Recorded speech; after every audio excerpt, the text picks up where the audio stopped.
Pourquoi ne crains-tu pas de parler contre les bergers, contre tes responsables, contre tes pasteurs, contre les pasteurs dans la ville? Pourquoi ne crains-tu pas? Tu les critiques à longueur de journée. Qui es-tu? Qui t'a placé juge pour juger les hommes de Dieu? Ils appartiennent au Seigneur. Dieu lui-même prendra soin de ses serviteurs. Ta responsabilité, ce n'est pas de critiquer, mais d'intercéder. Autant que tu mets du zèle et de la passion sur les réseaux sociaux à insulter les frères, les hommes de Dieu, les chrétiens, les pasteurs, mets le même zèle et la même passion dans la prière et dans l'intercession pour eux. Et tu verras, Dieu va exaucer ta prière. Tu verras que des choses vont changer. Ce que tu fais, mon ami, tu ne fais rien d'autre que contribuer à la destruction de l'œuvre de l'Éternel. Sache-le, car Jésus a dit, celui qui n'assemble pas avec moi disperse.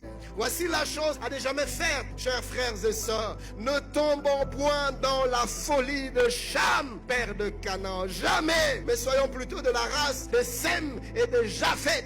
Alors que Cham a vu et il est allé colporter, la Bible dit. Il a vu et il est allé propager, parler le mal du père qu'il a vu. Alors que Cham s'affairait à médire, à calomnier, à parler des faiblesses des hommes de Dieu.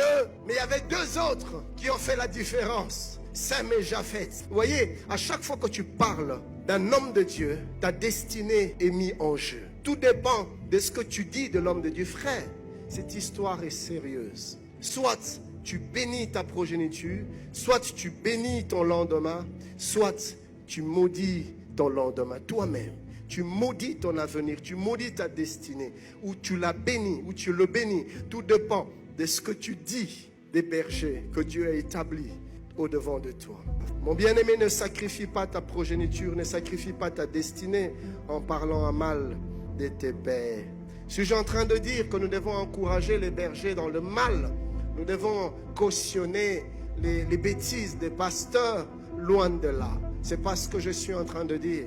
Mais si tu as un problème contre ton frère, va le voir. Si tu reproches quelque chose à ton berger, à ton pasteur, va le voir. Parle avec lui. C'est ce qu'il faut faire. Si tu ne lui parles pas, alors ne parle à personne de ce dont tu es au courant. J'aime l'attitude de l'apôtre Paul. J'aime sa réaction dans Acte 23, du 1er au 5e verset. Paul, les regards fixés sur le Sanhédrin, dit: Homme frère, c'est en toute bonne conscience que je me suis conduit jusqu'à ce jour devant Dieu. Verset 2.